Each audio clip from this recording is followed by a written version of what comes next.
So do you want to tell me your story? Everything in the pregnancy was absolutely fine. And then we had a postnatal Down syndrome diagnosis. When she was born then, I just noticed that she wasn't really feeding as well as she probably should have been. We got called into the room and there was about, I'd say, 6 people in blue coats and all. And they were like, oh, she has Down syndrome.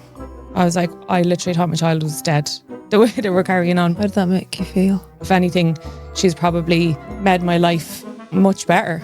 Like, she's opened up my eyes to a world that I knew nothing about. And then in terms of other people, how have you found, say, the public with your daughter? I do fear for her in her future, I have to say. Okay. As she gets older, hence why I try to educate the world, because I know she has to go out into it someday. Tell us about Evie's little suit that you have to put her into. Oh yeah, so she has it's called a DMO suit, so it's basically like a lycra suit, and it's like massive Spanx. Basically, it's like a massive Spanx, and it just has a zip on the front and a zip on the back, and it just helps with her posture. So we call her super suit then to try and get it on her, because sometimes she's like, oh, I'm not wearing that. The one thing that you were worried about coming on here was that you might upset someone with something that you might say. Exactly, and things are changing all the time, and it's like you're trying to educate yourself as much as you can. So like what I am speaking about is obviously my own personal experience with Down syndrome. Yeah. So if by me doing this and speaking to you, I'm hoping to educate others.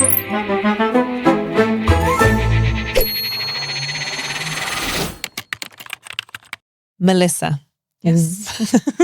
Welcome to the pod. Thanks very much. So happy that you came down all the way from Kildare. I know. Only got lost once. Only got lost once. And we're here to... Yeah. When you're just a little bit of a culture. You're not totally Not bogger. too much. Not a total bogger. Not there yet, no. Well, some would say otherwise when they hear me speak. This is it. We're here today to talk about Down syndrome. Mm-hmm. And Melissah has a daughter with Down syndrome, which we're going to get into in a minute. But Melissah's sole purpose for being in this pod, as well as spreading awareness about Down syndrome, is the fact that there is a fundraiser going on, and it's called the Purple Run. But it was the Purple Fun Run last year. So Melissah's like, it was 5K last year. Why do they keep changing the fucking... They keep changing the goalposts. It was 5K last year. But it's 42 kilometres this year, but you run it over the course of a month. So you have 31 days to complete your 42 kilometres, and you can sign up at thepurplerun.ie. Exactly. And you don't even have to complete the 42 kilometres. It's just this. Just sign up. Just sign up. Funds and make an effort. Exactly. And Melissah's brother is actually running the Dublin City Marathon. Yes, he's running 42 kilometres and he's in one day. Oh yeah, he's doing it the whole hog. So he's been training for months now. Okay. He's flying, fair play to him. Brilliant. So we've got the formalities over and done with. Yeah. So sign up. Sign up, everyone. Absolutely. Such a worthy cause. And I'm actually delighted that you're on the pod, because I've always wanted to have someone on the pod to speak about Down syndrome. Mm-hmm. Because I think that in some ways it's misunderstood. Absolutely. And in other ways, people don't want to talk about it, or they're not happy talking about it. And then in other ways as well, people don't really get what it's like to live with a child with Down syndrome. Mm-hmm. And in your case, you had a baby at 25. 25, yeah. Yeah. So do you want to tell me your story? Yeah, so I decided to get pregnant at 24. And it was actually a decision. Oh, it was a planned pregnancy, yeah. Because I was like, I had to have been a little surprised. No, okay. I had lived my party girl era for a few years prior, and I said it was time to settle down and be normal as such. So I met my partner and we were with each other about a year and a half, and we decided to have a baby. Okay. Just like that. And then within 3 months we were pregnant. And everything in the pregnancy was absolutely fine. Dream pregnancy. And then we had a postnatal Down syndrome diagnosis. Okay, so you had your baby. Mm-hmm. Nobody noticed. No, we were in the hospital when nobody noticed anything throughout my entire pregnancy, bar one nurse that I definitely feel picked up something. She was a trainee nurse, and she done one of my scans. Okay. And she asked, to go outside the door, and they're, bring someone in for a second opinion and whatever. And this older lady came in and had a look at the sonogram and just completely dismissed whatever this girl had saw or picked up, and that was it then. Okay. But still to this day I always kind of think, did she see something? And then just because she hadn't as much experience per se as the other person, that they just kind of were like, no. But I always think back, did she pick up something in the scan? Because I just thought it was very odd then to have the diagnosis after birth. And how did that happen? You gave birth to your daughter, Evie? Gave birth, yes, Evie. She was 7 pounds, 13 ounces and came into the world within 2 hours and 22 minutes. So she was very rapid. But when she was born then, nobody noticed a thing. We were just all falling over her, loving her. And then it was just that evening then when everyone had gone home. I think it was about maybe 9 or 10 o'clock. I just noticed that she wasn't really feeding as well as she probably should have been.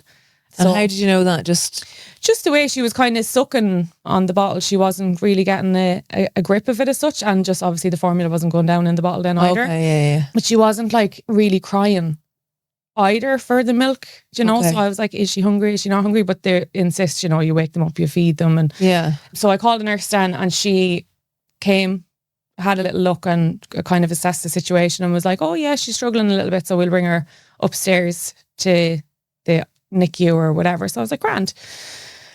So I was told that she was going to go up and have one feed up there and be brought back down. So that one feed happened and then I was going, obviously, nurse, where's my baby, whatever. And she was like, oh yeah, no, like she'll be back. We're going to keep her for another feed. We just want to make sure she's feeding correctly and whatever. So I obviously fell asleep then at this stage. And then when I woke up, panicked because you're a new mother and your baby's not in the cot beside you, obviously forgetting.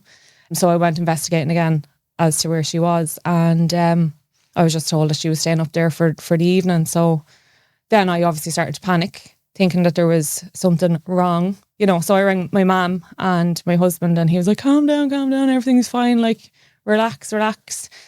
And then the next morning, that's when the nurse said she was going to be staying up there. So then my husband came up and whatever, and we got brought up into the NICU and she wasn't in the room with the other baby. She was in a separate room in a little kind of incubator and there was a nurse there. And she's probably bigger than all the other babies as well. Yeah, she was like a monster baby. Like she was so like nearly 8 pounds, you know. But this nurse then, she was only one nurse in the room with her and she made a comment asking had I not noticed anything about her facial features, which I was kind of like, what? You know, you're taken aback on what's that supposed to mean? And then I was like, did she say that or didn't she say that? You know, you're kind of second guessing yourself. And then we were kind of just told, like, just wait for the consultant to come around and they'll speak to you. And at this stage, my mum was after coming up to the hospital. My husband was there. I was panic stationed, you know yourself, thinking the worst. And then later on, I'd say just after lunch, we got called into the room that she was originally in. And there was about, I'd say, 6 people in blue coats and all. And they were like, oh, she has Down syndrome. I was like, I literally thought my child was dead. The way they were carrying on, but it was just a Down syndrome diagnosis. Well, they suspected. They couldn't obviously say she definitely had because they would have had to carry out the blood tests and whatever, but they said... So it's a blood test that they do to... I'm pretty sure it was a blood test that they done, yeah. But yeah, it was a suspected Down syndrome diagnosis. Okay. At 25. So obviously... How did that make you feel? Upset. Yeah. Freaking. Like, thought my life was over because everything that I perceived Down syndrome to be at that time was not good. I didn't think I was going to have any quality of life, nor her. And yeah, I was just really, really panicking and upset. And what was your husband like? Oh, he was as cool as a cucumber. Was he? Like, well, you know, everything will be grand, you know. Like he's just... It's funny how they step up in those moments, isn't it? I find that too when the shit hits the fan. Yeah. There's always one of you. Oh, that's what he was like, no, like you everything will be fine. Like he literally just like went into full, like, I'm the man, you're the woman, I look after you kind of, you know. But there's a lot to take on now, I have to say. They had to keep her in the NICU then until she would feed properly.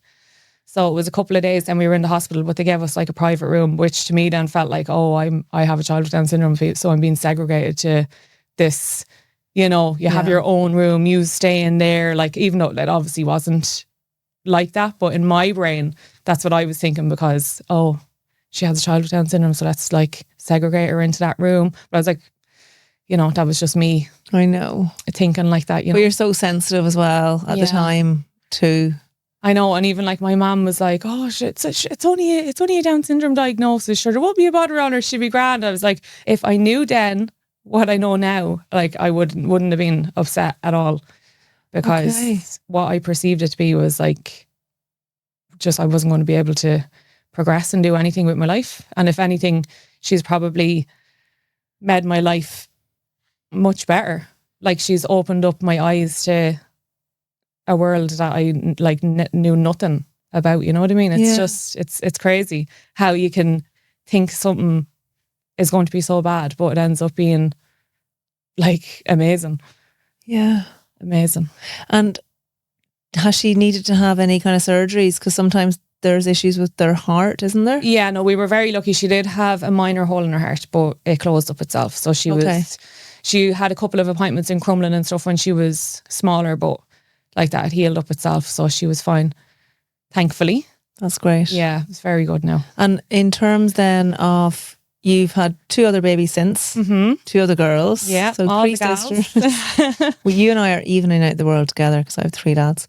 And then when you were pregnant with those children, were you worried or were you encouraged to get I was offered testing on both, which I refused because I was like, and what if I have another child with Down syndrome, you know? I'm like, it's amazing. It's a whole...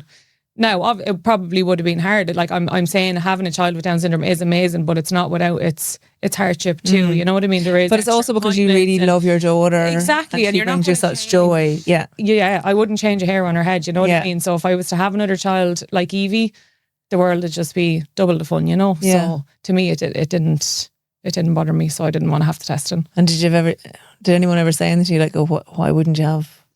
Oh, like I remember in the hospital there was one of the nurses,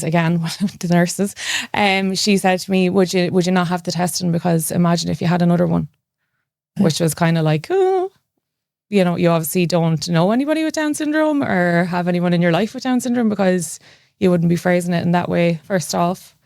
And how does Evie get on with her 2 sisters? Oh, she's so funny. What was she like actually? How old was she when you brought home your second daughter? So there's only like 17 or 18 months between them all. Okay. How did she react?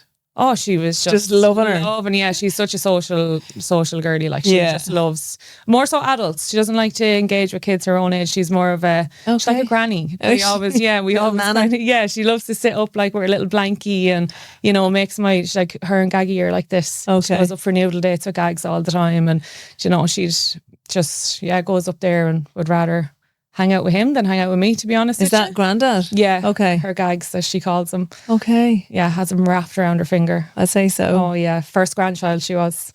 So totally spoiled. Yeah. But do her sisters know that Evie is special? Do they? Or they know she has Down syndrome. Like they even, because obviously she had a bit of a speech delay, and her pronunciations of words probably wouldn't be as good as theirs sometimes. You'd often see her mispronounce a word, and the girls would be like, you know, sounding out the vowels for her, and they're like, this is how you pronounce this, Evie. And they're like, Mom, does Evie learn a little bit different because she has Down syndrome? So I'm like, they completely understand already. But I'm like, I want them to understand that she is different as such, but I want them to know that, because if they experience that in the classroom as well, that they know to include everybody. And we're always talking at home about inclusion and making sure everyone has friends and is made feel welcome. Of course, it's so important, isn't it? Mm-hmm. And is Evie in mainstream school? She is about to head into communion year now, so she's all hyped up for the white dress and the few bobs. She knows exactly what's coming already. Yeah. That's gas, isn't it? She's so funny. They all love that. And how have you found mainstream school then for her? Her school is fantastic. I have to say now, they are very, very good. She has like her own SNA. Now, they change it up throughout the years because Evie's a bit of a blackguard now.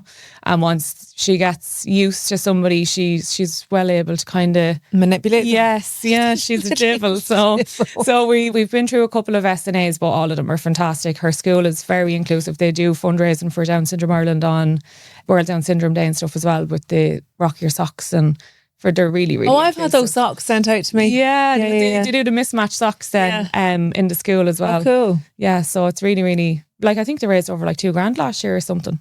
So, and done a parade around the school, and Evie and another little boy with Down syndrome in the school, they were like the leaders and the sixth class kids made like little buntons and stuff and all. Like, it was lovely. It was really nice. And they were all saying, "Go Evie." And, it was amazing. So the school is absolutely fantastic. Yeah. Really, really good. And then once she's finished sixth class, will she stay in mainstream or do they tend to not? I haven't even thought that far ahead. Okay. Yeah, to be honest. But then I was only thinking the other day, like, we're at communion year now already. It's flown by, so it's something I really am going to have to start looking into and checking out. But see, then you don't know in 4 years' time. The world is just constantly changing. Like, you don't know where we're going to be at. I know. And how have you found services? And what services have you needed to access to give your child the best care? Services wise, in the beginning, it was hard getting into. So she needed physio from the get-go. So we had to go private for a little while for. So why did you need physio? Because she has a thing called hypotonia. So it's low muscle tone. And is that standard in people that have Down syndrome? Not necessarily, but it is common. It's quite common. So basically that was the cause of her not taking the bottle in the hospital that time as well. She had a poor suck. Okay. Because of the low muscle tone. But yeah, she didn't walk until she was about 3.5. She had to wear like leg splints, physio like once a month. The leg splints, were they to help her walk with a gait? It's nearly like that with the low muscle tone, she's so flexible. Okay. So it's nearly to give her like support and stop her from being so bendy. Like, she could be sitting there talking to you and next minute like her toe was up on her head. Like, she'd be sitting there and like it's nearly, you'd be like looking at her going, is that your hands or is it your feet? She'd like, be great at yoga. Yeah, or the gymnastics. Yeah.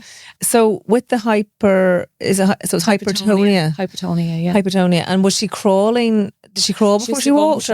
She was bum. I had a bum shuffler too. She was gassed. They like mill across on their arses. So Yeah. I wanted to fly. Like the little head popping around. And it was like, I remember my brother used to bum shuffle, but he used to only go with one leg. Oh, but Evie used to go with the two. So it'd be like, that was our lad too. And do you know what? He used to go so fast, so quickly that his arse would go up, and it would almost be like perpendicular to the floor, because it'd be like, it'd be literally like he'd be like pushing himself along. And as a result, he walked a lot later because he could see everything. I think when they crawl, they're on the ground, but when they're upright and they don't need to. Because that's why I was like with Evie, like it took her a long time, but she was weight bearing for a good while before she'd actually take steps. And that's why I was like, she has no interest because she can see what's going on. Yeah, it's funny. Like, and it was just a bombing around of her. She used to be with that song, remember, every day I'm shuffling. Yeah. Gas. Okay, so then if she wasn't walking until she was 3.5, it was about 3.5. Were you carrying her then a lot? Oh yeah. Okay. And then I obviously in your back. It wasn't great when I was pregnant. Then on the other two, because I had hypermesis until I was 18 weeks on one, 16 weeks on the other, and then my pelvis, I had that SPD. Jesus, you've had a great old time. That's why I'm like, I've had enough now with the pregnancy. Evie's pregnancy was a dream. She lulled me into a false sense of security. That's what I always say. It was like, it was an absolute dream. And then the other two, I was like, oh my God. Like, I just couldn't do anything. Yeah. Going up to the washing line, Dan, come carry me. What is wrong with you? That's gas. Yeah, hardship. But they were well worth it. Of course. And with the speech, is it because there's a hearing issue there, or? No, Evie has, I think it's more cognitive development. So she had gone to SLT for a good while. She was doing that. Speech and language therapy. Yeah, she was doing that through Down Syndrome Ireland. It was only a while ago. See, she used to go on a Saturday, and the therapist that worked on a Saturday has recently left. So, but like the difference it made to her speech was like amazing. But like, she'd buy and tell you. She's very good with her vocabulary now, I have to say. Okay. And does she read as well, or? No. So like, she's in her class, she wouldn't be at the same level of learning as a typical child as such. She's good with numbers, but like writing, she still can't write her name, but she can spell her name. It's just a different level of learning, I would say. Okay. Yeah. And do her sisters understand that then too? In terms of if they're explaining something to her, do they understand that she needs a little bit of extra care and time? Yeah, sometimes they'll be like, oh, is it because Evie has Down syndrome that she doesn't know this or whatever? And I'm like, at least they understand that her level of learning is different because of her Down syndrome or her having Down syndrome. Yeah. Actually, it's interesting that you're saying that and correcting yourself, because we did discuss language and how we talk about people with Down syndrome. Just before we came in, and I told you about last Sunday on one of my confessions, a lady had written in and said, could you do a poll and see if anyone over the age of 40 who's been pregnant, did they get the harmony test? So then I was explaining what a harmony test was, and I literally just stuck into Google, what's the harmony test? Because it comes up with something so quick now that it would take me ages to write. So I just copied and pasted and stuck it up. And it said it tests for chromosomal abnormalities. Yeah.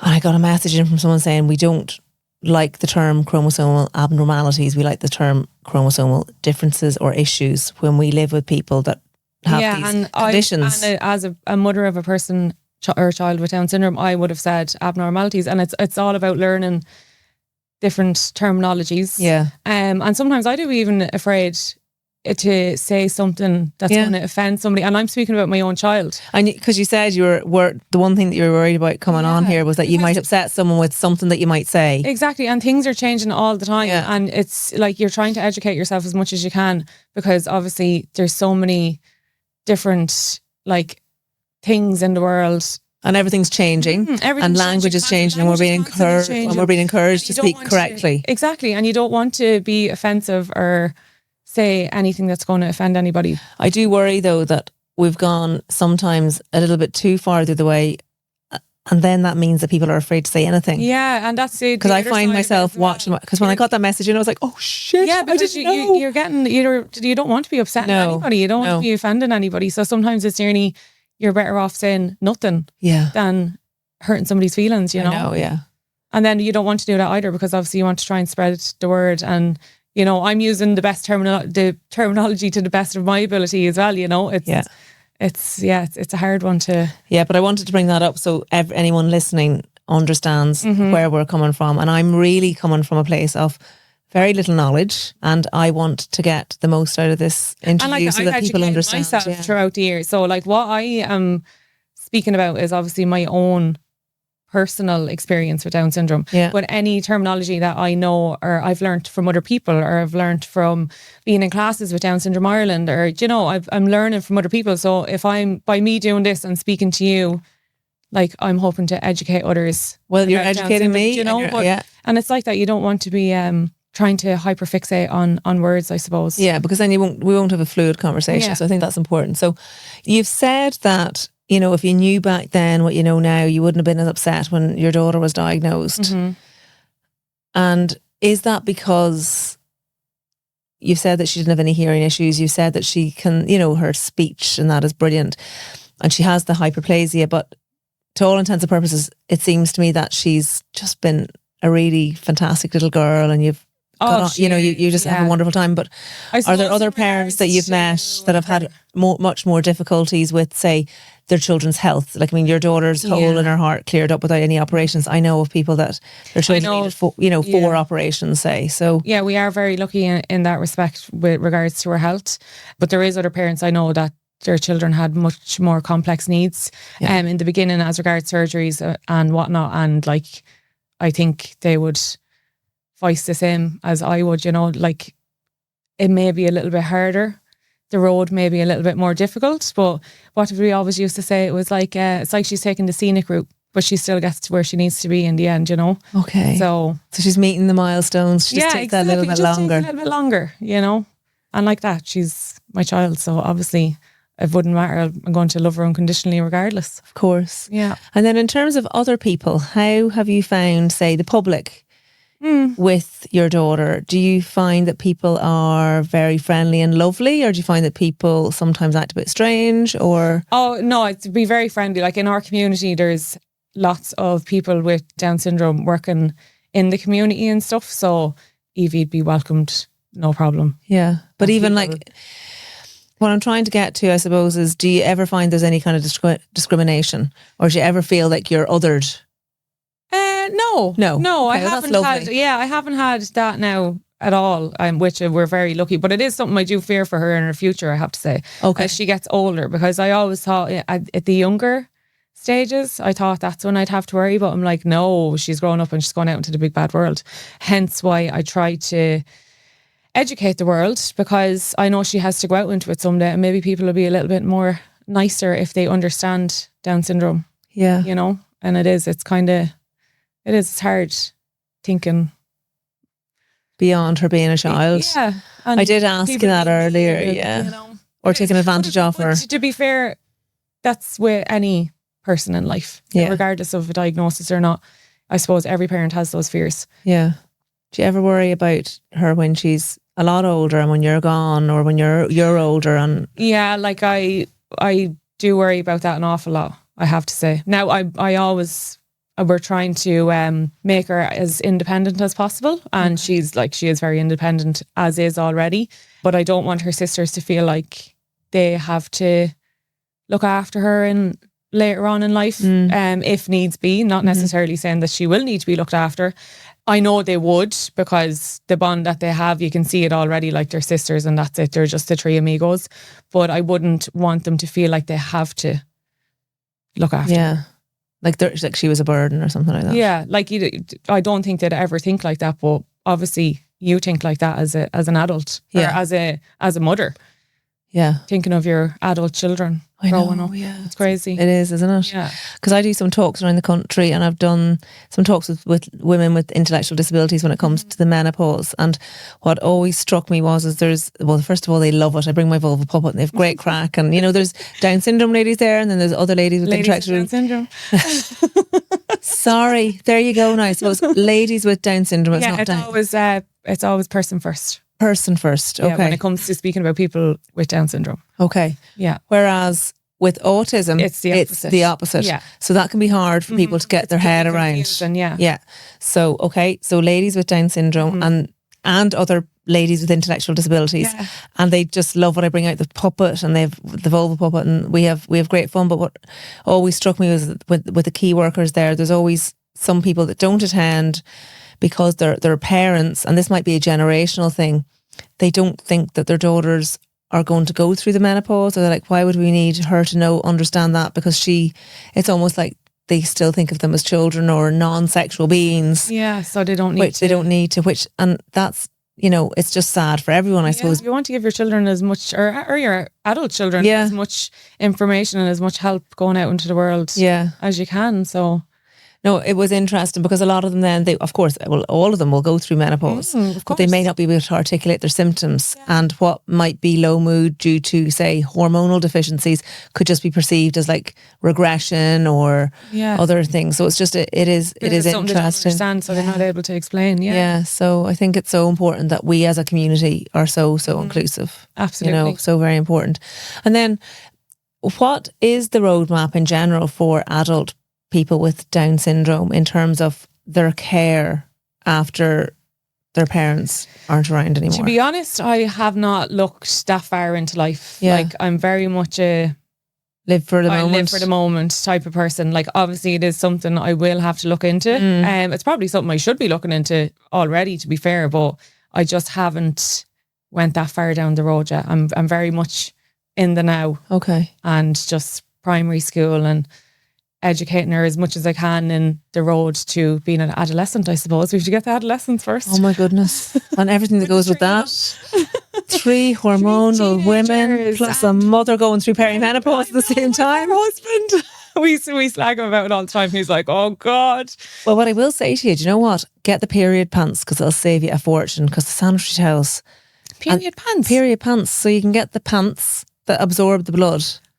And you don't need to use sanitary towels then. And like I would say to anyone out there with a teenage girl, start them off with the period pants. It's all I wear now. Yeah. Whereas, pants. And then you've nothing sticking to your pubes either, because it's just, the sticky pad sticks to your pubes. Yeah, I know, yeah. So, oh yes, I don't need to go to my obstetrician today. I just wear my sanitary towel. But so the period pads are brilliant. Because where do we get these now? They used to be, like when they first came out a few years ago, they used to be really expensive, and they were available in like Tesco's and stuff like that in a box. But now Pennies do them and everything, and they're not expensive at all. Not like they're the big massive ones now, or they're like the little or the discreet. Not like this. Is it not like the tennis ladies now, or are they just like? No, they're not. They're literally like a normal pair of knickers, but they just have extra padding in the gusset. Now, some of them will be like bikini style, some of them are bigger style, and you can have heavy flow, medium flow, light flow, but they are fantastic. And I actually think that for girls with Yeah. intellectual disabilities, actually it'd be even easier for them because they won't have to try and manage the paths. Exactly. That's actually fantastic. So there you go. That's Now a really you've good learned tip. something off me today. Yeah,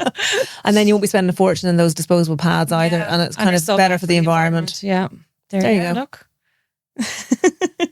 I'm so smug now. I'm teaching you stuff. Yeah, that's good. I hadn't heard of them before, so the moon cups, all right, I've heard of, but The moon cups are grand. They can be a little bit tricky to navigate though. And obviously if you're out in public and you need to remove it, I never even thought of that. you need to kind of maybe bring a bottle of water into the toilet with you, because otherwise your hands can get a bit bloody. Oh, Jesus. I have a friend, okay, I'm going to tell you this now, right? Totally off topic. I wrote it in my book actually, but I have a friend who, she was using a moon cup in a public toilet and she pulled it out too quickly and it it did not. everywhere. She's splash zone, like, yeah. But she just wiped, so it was fine. Oh, but she learned. But you just, do you know what? They can be fantastic for like heavy flow, and they can be fantastic just because they're so reusable and you just pour the blood down the toilet. And lots of people love them. Period pants, fantastic. Yeah. I'd say now the moon cup being difficult for anyone. For anyone. Yeah, I'm like, I can't even, I don't even think I could master that. So the fundraising that Down Syndrome Ireland does and that you do on behalf of them, what does that money go towards? So it's distributed through the Down Syndrome Ireland branches, and then it is effectively used for speech and language classes for both adults and children, equipment, and obviously, what kind of equipment? We used to go to a baby group for obviously babies with Down syndrome, but the class would have music instruments for the kids. They'd have like a computer class that they'd run off the side as well when they were a little bit older, and they have to supply all those bits and pieces themselves, like activity cards, flashcards. Okay. Like it's nearly like a little crash. Yeah. But all the bits and pieces, and that's the funds and all will be used for the likes of that then as well. Okay. So it's across the board really. Yeah. Goes towards everything. Everything, yeah. I've a pal I work with, and his daughter has Down syndrome, and he's very involved in the Special Olympics Ireland. And he says it's just an amazing organisation because it's just so inclusive and the kids just get so much out of it. Mm-hmm. I think he runs a soccer team as well, and he just says it's just fab. So that's fantastic. He was trying to encourage me to come down one of the days, and I think I actually will now over the next couple of months, particularly in and around your fun run, because it's just the purple run. Oh, it's the purple run. Fuck. Purple run. See, you ruined it for me because you said fun run. So it's the purple run for Down syndrome. Okay. Yes, and you can sign up at the purplerun.ie. You can indeed. So sign up and get the fundraising get the fundraising going. Get the fundraising going. Is there anything else that you would like to say about living with a child with Down syndrome to anyone that may have just had a diagnosis, or maybe currently they're a little bit worried? Or well, I'd definitely say reach out to Down Syndrome Ireland, because they were a great help to me in the beginning, obviously when I was 25 and hadn't a clue where to go or who to look for. And then they obviously sent me out loads of booklets. Somebody actually rang me to talk to me about the classes and stuff that I'd be able to go to. And it was great because I was able to meet other mums and speak to other parents and other parents of children with Down syndrome as well. And we were obviously able to share all our tips and tricks. So it was a great way to learn. Yeah. I forgot the question. I forgot the question too. Oh, lads. It mustn't have been that important. Jesus, I literally have a mind blank. What? I think what was it? What? Just for other parents. Oh, that are going through, sorry, I said to you, what? You said contact Down syndrome. I actually don't think that we should take this out because it just shows you what featherheads the twos are. But there was, tell us about Evie's little suit that you have to put her into. Oh yeah, so because she has hypotonia or low muscle tone, so she has it's called a DMO suit. So it's basically like a lycra suit, essentially. So it's like from the knee, over the knee, and then all the way up, and it just sucks her up, and it's like a massive Spanx. Basically, it's like a massive Spanx, and it just has a zip on the front and a zip on the back, and it just helps with her posture. Okay. So it keeps her she's a devil for slouching and stuff, because obviously she's so flexible due to the hypotonia. So the suit helps to just keep her more upright. And the teachers in the classroom actually said when she wears the suit, she's more concentrated on her learning, because it's nearly when she doesn't have the suit on, she's trying to like concentrate and keep reminding herself that she needs to sit up straight.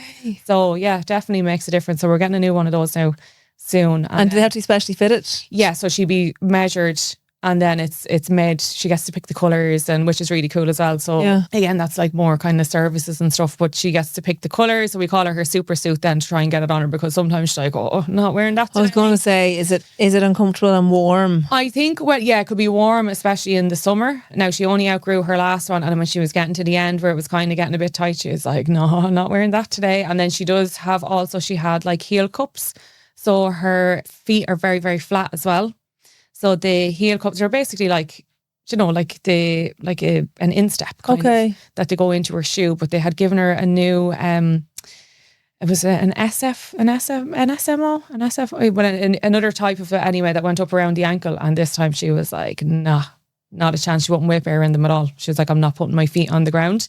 But I think sometimes when she has too many things going on as well, she's like, no. So we have to kind of train her back into the suit now, and then we'll have to get back into the heel cups then as well. Will she always have the hyperplasia? Hypotonia. Fuck's sake. I don't actually, I don't know. Like, she's had it since birth. Hyperplasia, like that's like so far not what. I don't even know what honestly, it's doing a podcast late at night. My brain's fried. I should have been caffeinated for this. I know, absolutely. So sorry, will she then, like, are there adult people with Down syndrome that wear those suits, or do you think? I've never questioned that. So when I went to you don't ask many fucking questions, do you? I'm like asking you all the questions. Like, I just go with the flow, like, you know, unless I really need to know, I'd be like, oh yeah, like, I should have. And then sometimes I even come out and I'm like, oh, I should have asked that, you know. That's gas. I'd be called Quentin the questioner, you see, in my house. Like, would you stop fucking asking questions? Oh, really? Yeah. Well, I should be more like that, clearly. No, it's whatever floats your boat. But that's interesting. So she has that little suit, but it is uncomfortable sometimes for her. When she starts to get like pro outfit, then she'll be. And how much do they cost? I don't know. They're okay. I'm not asking you any more questions. No. I'm only messing. I was just wondering, because I'm sure that they're expensive, but they're provided. I can't imagine they would be cheap now, to be fair. And the same with the insert little cups and stuff. Okay. Yeah, so, and all of that type of thing is what Down Syndrome Ireland provides for you, is that right? No, that's not true, Down Syndrome Ireland. Oh, right.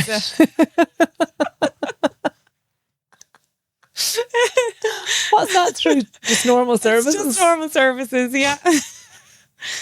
Go back and sleep there.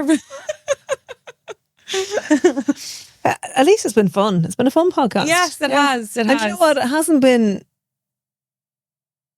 dark or sad, or no, it's actually lovely. Dark or sad. It's fantastic. Like, I always say, like, our lives are so much brighter since we had Evie. You know, she's just a little. I was actually thinking I'd love to have met her. Oh, everyone that meets her, they're just like, the saga with school now. She's the devil. She'll be going back now. She's like, I sick today, right? And you'll be like, oh, what's wrong with you? Last year, before the school term ended, she came out one day with all these spots on her hand. I said, what's that? I have chicken pox. I can't go to school. I said, she had chicken pox last year. You don't have. Drew chicken pox all over her hands to try and get the day off school. It's nearly like, she's feisty. Oh, she's like, and she'd be going in, she's like, oh, my belly's wobbling. I don't feel well. And she's a devil. The teacher last year used to be like, I don't know if she's telling me the truth or not anymore. She's like, I have to ring you, but I don't know if she's actually lying or not. If you're like me, so my kid came home there it was a couple of months ago, and he came home crying after a hurling match, and he's like, my hand has been, and I was like, you're grand. Will you stop? You're grand. He's like, oh, it's really sore. And I'm like, you're fine. Will you stop being such a moan? And then all weekend he's like moaning. I was like, you're grand. So then on the Tuesdays, this had happened on the Saturday, on the Tuesday, the poor fucker goes, Mum, my hand's really sore. I was like, all right. So I got his dad to bring up to the Swift Care Clinic, because I was like, I'm damn now if I'm going to Crumlin to queue for like 10 hours to be told he's just a moan. Yeah. Anyway, fucking worst fucking break you could get. It was all the way down his finger, and the poor bastard was made 4 days by me. That's the whole pharmacist thing, because I literally, people would come to me moan, like, if it's a patient in the pharmacy or a customer or someone online, like, oh, but like anyone at home, like, you're grand. But that's what we always say now, and we're like, it's like the boy who cried wolf. Yeah. Like, we don't know whether to believe you now or not. And like, I'm like, if anything, she's going to be an actress. Another day, like, she was like, I'm so ill, had to come home. My sister was with me, came to pick her up, and she looked at me, she's like, in the back of the car, we going to get McDonald's now? Oh. I was like, you devil, are you not sick? No. Like, but sure, that's like you can't say, oh, like and she's so convincing. And when she said no, would she laugh like the devilment? She'd know she'd herself. laugh her head off. Like, and then but she questions you now, and the night before she's going to bed, she's like, "Have I school tomorrow?" I'm like, "Yeah," and you know when she wakes up now in the morning, she's going to be, "I don't feel well." And I'm like, no, you've been fine for 2 months. You are going in. But then she saw the new twistables. She's like, oh, actually, I can't wait to go to school now because I'm going to get to use my new colours. Okay. So I'm like, yeah, the colours will be good now for a good bribing tool for about a day. And then, yeah, communion as well, all the extra masses. That's it. You need to tell her now, she if she wants all that money. She's obsessed with cocoa noodles. You know, the pots of cocoa noodles. So she calls them oodaloos. So anything you want, Evie. Do they do cocoa noodles in pots? Yeah. We get the packets. Oh no, they do the little pots as well, and specifically has to be chicken. Has to be just so. And she's going to be living on chicken cocoa noodles for the entirety of this year now to try and get her to mass and everything else. And does she have any food aversions? Actually, is that a thing? No, she's just eat anything. Oh, she loves her grub. Yeah, especially a sneaky McDonald's, her loodaloos, and a chipper, or Chinese noodles. Okay, Chinese loodaloos. Yeah. That's what she calls them, loodaloos. Loodaloos, yeah, my loodaloos. I'm going to have to come and meet her. Yeah, she's gas. So, I want to ask you my 2 burning questions that I ask every guest. Were you warned about this? Because some people have turned up and they haven't been told and they're like, why didn't you tell me? Yes. But I much prefer if you just say it off the cuff anyway. So what advice would you give young people today? I would advise young people to just be themselves. Don't blend in with the crowds. Just be authentically yourself, because I grew up not being authentically myself, and it's only in my late kind of 20s and 30s now that I'm true. I think since I've actually had kids, I'm only starting to kind of find myself again after years of just trying to kind of blend in with the crowd as such. So I would absolutely advise against that and just be authentically yourself always. And what's the meaning of life? Well, that's what is the meaning of life? Well, I'm asking you. Well, that depends on the person. It depends on your aspirations and what you want from life. But for me, it's just to be happy, live in the moment, and just enjoy life. Really. As I said earlier, I am just a live in the moment type of gal. Fucking certainly proving that today. Now, everyone, sign up for that Purple Run. Purple Run on it's purplerun.ie. Yeah. Normally you do sign up through Down Syndrome Ireland. I'm sure you could do that as well if you go on to downsyndromeIreland.ie. I'm sure there will be a sign up link there as well. Okay, well, the best of luck with all the fundraising. It's been lovely having you on. And thanks for having me on. Thank you.